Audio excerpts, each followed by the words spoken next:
Coming up on this episode of Outlook TV, Toronto, Walter Segers artist profile. Our Encore story from 2017, Mandy Boursicot. Ballet Vancouver with Josh Beamish. And much, much more. Hello, hello, hello, and welcome to Outlook TV. I'm Emily Ann Fraser. And I'm Darren Monette. We'd like to thank the Squamish, Tsleil-Waututh, and Musqueam Nation for the honor and privilege of filming on their traditional unceded lands.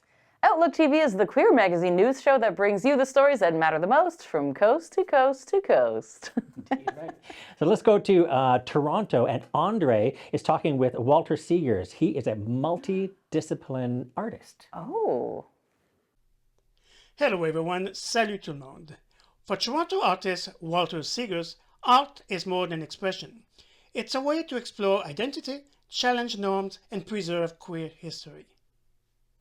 My artistic practice, as someone would discover me, I would say multidisciplinary. I start almost every single project, either if it is an installation, if it is painting, it will always start with a photograph as a reference or kind of integrated into the final product. I call myself a queer artist because I look at the queer community, at myself. Identity is a very big subject matter for myself, as is also immigration and multiculturalism. The belonging and queer identity inspiration came definitely from my childhood, and then also in the later years, my late teenage years.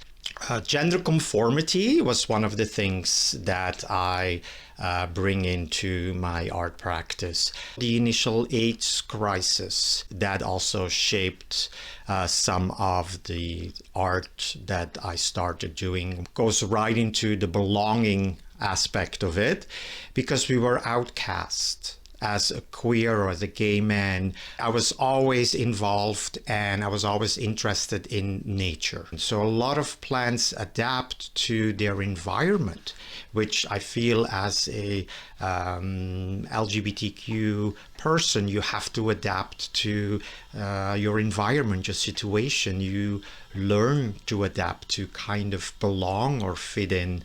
And that is, for me, was the aspect of the queer ecology. The World Cup, Toronto, to have 48 beaver sculptures changed into one of the participating countries. So I was chosen to have the Belgian beaver added to it, which will be shown during the World Cup and for the rest of the summer in different places all over the city. So it's going to be called the Big Beaver Quest. So there was a call for artists and designers that was put out.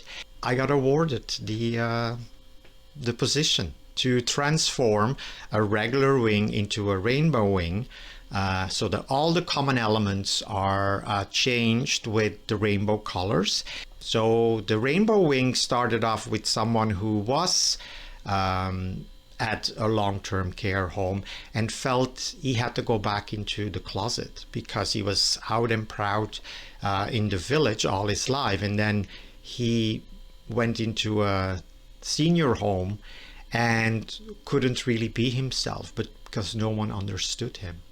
When they move into there, they recognize something. They recognize something they lived through, maybe in the 60s or in the 70s. And it makes them feel welcome, belong, and at ease as well. Thank you for being with us. This is Andre Tardif at Witchwood Barns in Toronto for Outlook TV. Next up, we have a cool story. It may be local, it may not be. Stick around. Oh. This is Outlook TV, and we're at the 4th annual Puppy Bowl at the Junction in Vancouver. And we're going to go in there and see who's a good doggy and a bad doggy. Should be a lot of fun. Lots of arfs, barks, and woofs. Let's go in and see what's happening. In broad stroke terms, I mean, everybody has different levels of dominance and submission kind of within themselves. And so that illustrates within the puppy community in alphas and omegas, you know, being like kind of more dominant and less dominant, those kinds of things. But I think that what draws a lot of people to it is that kind of in the moment fun piece. It's a bit like meditating for those of us who are never good at meditating. If I'm in my puppy headspace, I can be in the moment and I'm not thinking about tomorrow or about yesterday. Well, I'm a puppy because it allows me to kind of let out a side of myself that I don't get to let out in the outside world. Tell me how the rubber connects to the puppy movement. A lot of it is, so with puppies, we're very touch, feel, scratches, rubs, things like that. When you wear rubber, it's very contextual.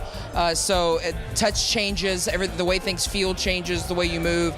So it's very interconnected because when you get those moments where somebody comes up and gives you a back rub or something like that, it completely changes the sensation.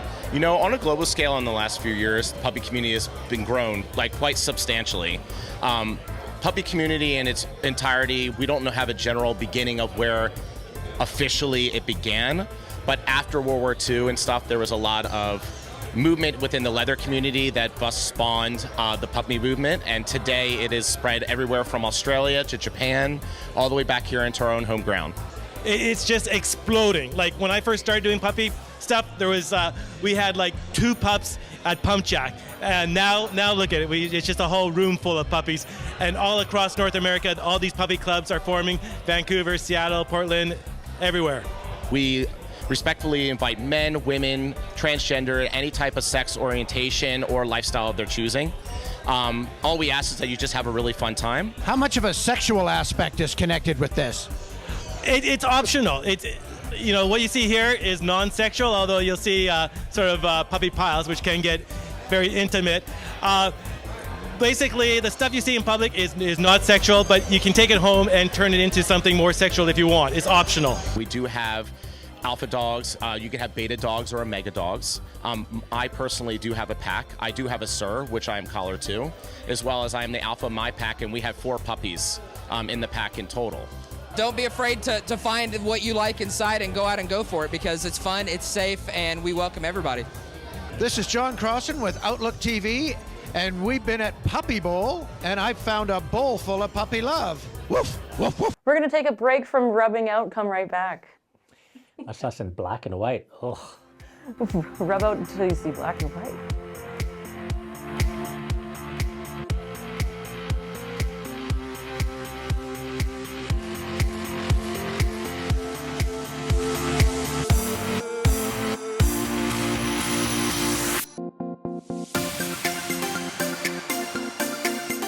Thank you so much for coming back. You're watching Outlook TV. So this next up, we have an Encore story all the way back from 2013 with our old pal Fred Kamperman, and it's all about... Yes, the gay agenda and all the letters of the alphabet and everything it encompasses, the LGBTQ2+A and more. Help us figure this out. Today, the GBLTTQQI community has even more letters than ever before. In fact, you can't even make a decent word in Scrabble. G is for gays, B is for bisexuals, L is for lesbians, T is for transgender, male to female, female to male, T is two-spirited, used for the West Coast natives, Q is for queer, old school, another Q for questioning, 50% not sure, I for inquisitive, 25% not sure. And another I for intersex, the former hermaphrodite. Some people say that this is getting ridiculous and that it's more than a mouthful. But some of us want more than a mouthful. And if you really want to be inclusive, you might be saying, please sir, can I have some more alpha soup? What about another Q for queen? And the subgroups, RQ, rice queen, and DQ, drag queen, and OQ, old queen. And what about LL for the subgroup lipstick lesbians? Or D for dyke? And what about BD for bull dyke? No matter if we use even more than 26 letters than the GBLTTQQII, it's important that we stay sexually inclusive. Just like the rainbow flag with all its colors, it is a spectrum of sexuality. Now, there are some people who want to blend in and be part of the norm, whatever that is. Okay, I'm gay, but I'm not transsexual. That is why you have your own letter, and they have theirs right next to yours.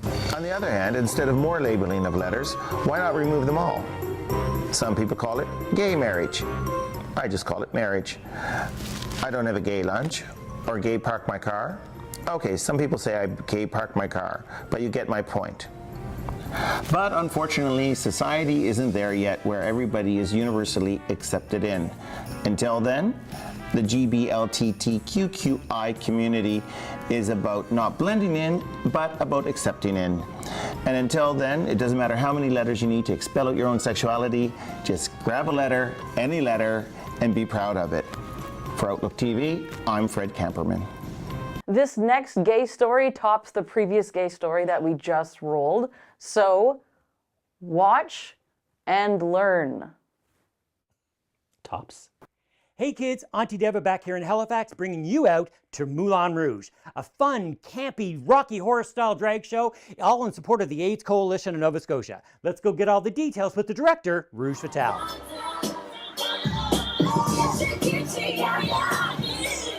Well, we looked at a few different musicals and a few different movies, and we decided this one had just the right amount of like actual interactive parts that we could do with. And yeah, we were really excited that we could actually afford it.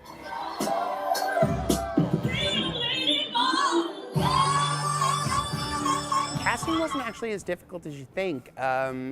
It's interesting because a lot of folks don't even understand that like we have 3 different Satines, we have 2 different Christians. So it's a lot more folks got involved in the cast than we were even hoping to, and it's just really exciting. My name is Chris Point. I'm the Executive Director of the AIDS Coalition of Nova Scotia, and though we're probably going to be changing that name before the year's out, so wait to hear more about that later.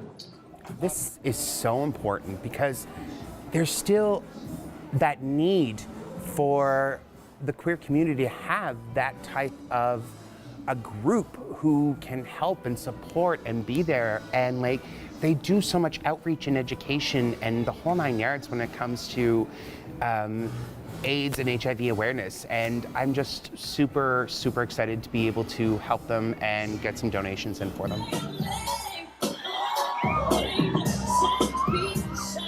I was a theater artist for a long time, and then I found my gender and being non-binary and kind of wanted to take my theater skills into my own hands and do roles that I've always wanted to do. I like to say that my drag style is like hyper feminine with a mustache.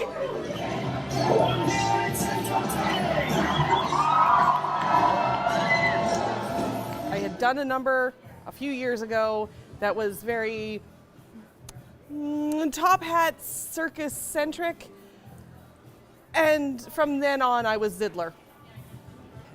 And what drew you to drag?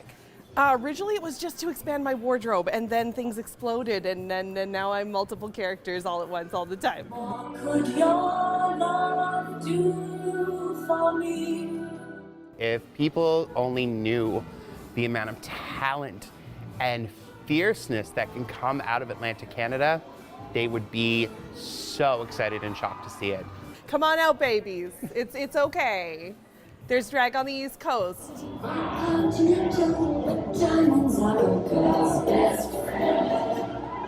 Well, kids, there you have it. Moulin Rouge, Halifax style. Guess who I played? It was an amazing show. You should have been here. I'm Devastation for Outlook TV. All right, let's take a quick break. We got a little bit more for you. Hello, my name is Joshua Beamish. I'm the Artistic Director of Ballet Vancouver, and you're watching Outlook TV.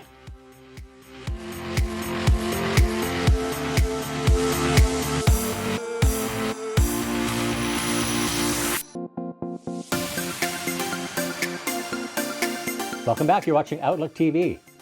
Our next story we have pulled from the archive all the way back from 2017. It is Mandy Boursicot, and she is an artist featuring classic realism. Victoria's got the scoop.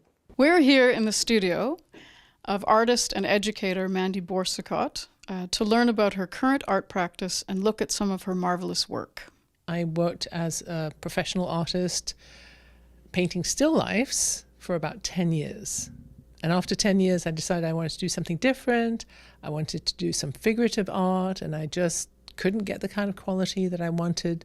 So I went to study, and I went to Italy just for a summer. In Italy, I discovered drawing. I had always painted, and drawing was just a shorthand sort of notation form for the paintings that I was going to produce. But there in Italy, I discovered the classical method and how to make drawings, works of art in and of themselves. I think that as a lesbian, I'm very concerned with our idea of identity and being visible in the world. And with my interest in classical art, my focus is on beauty and bringing out the beauty in life. So I've found a very willing and ready audience in the gay community that likes my work, that appreciates it, and has really fostered my growth since the very beginning of my exhibition time here in Vancouver. When I was first painting, I was mostly concerned with notions of my own identity. And now I'm still thinking in terms of identity, but a constructed identity that people make up and how people project themselves as a group. I started with the idea of doing only women and women in uniform. So that might evoke some images of people in military uniform, but actually what I was thinking of was civilian uniform that identifies people. So the first one that I was working on is someone who identifies as an artist, and how we can see that is she's holding a portfolio and is wearing very sort of casual but maybe designerly clothes.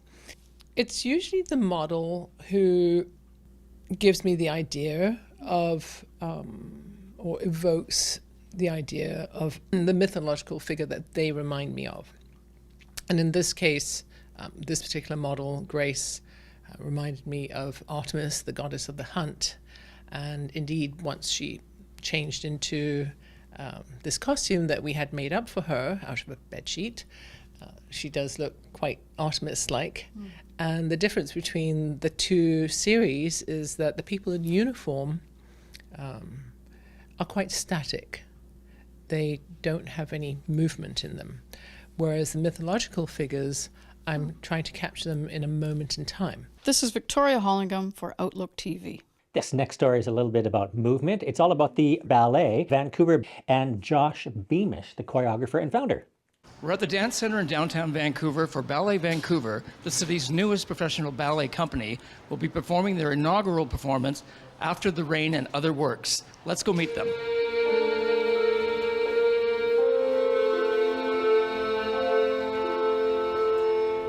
Ballet has long been a passion of mine and a big part of my work and my relationship to dance.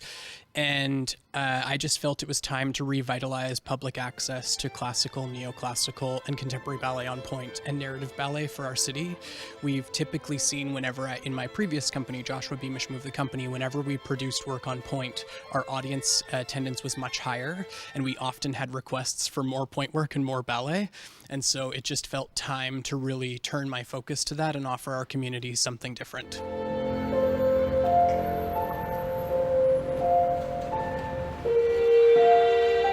After the Rain is a mixed program of 4 works. It opens with Christopher Wheeldon's ballet After the Rain, the title work, which was originally created on New York City Ballet in 2006. It was made for Wendy Whalen, who is now the Associate Artistic Director of the company, and Christopher Wheeldon is a celebrated queer artist who is the Artistic Associate of the Royal Ballet. He also was the Tony Award-winning director of An American in Paris and MJ the Musical. So we're very excited to have his work in Vancouver. It's the first time his work is coming to the city. And it is a thrilling, really driving neoclassical work. It moves very quickly to music by Arvo Pärt, and then it gives way to this very romantic pas de deux that you saw a bit of today.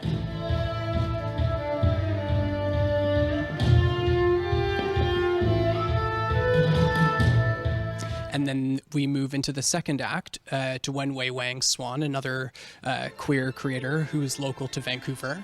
And Wen Wei has a queer lens on Swan Lake iconography about who is the swan, and it plays on the dying swan, black swan, the dramatic iconic archetypes of ballet, but through a contemporary lens.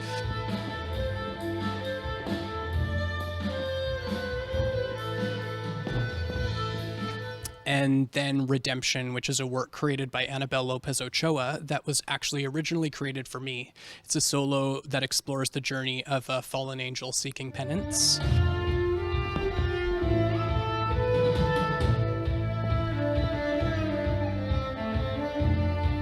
And then we finish the program with Winterborn, a new work that I've co-created with Yolanda Skelton-Jackson.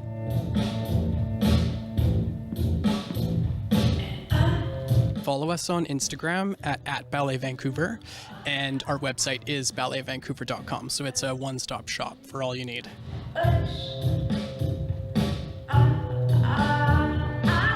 For Outlook TV, this is Angus Pratt at the Dance Centre in downtown Vancouver. Well, that's all the time we have left for this episode of Outlook TV, but come on back and so will we. Absolutely. And if you want to check us out on all the socials, that's cool. Even better, come and volunteer with us. Thank you so much for joining. I'm Emily Ann Fraser. And I'm Darren Monette. Stay fabulous, Canada.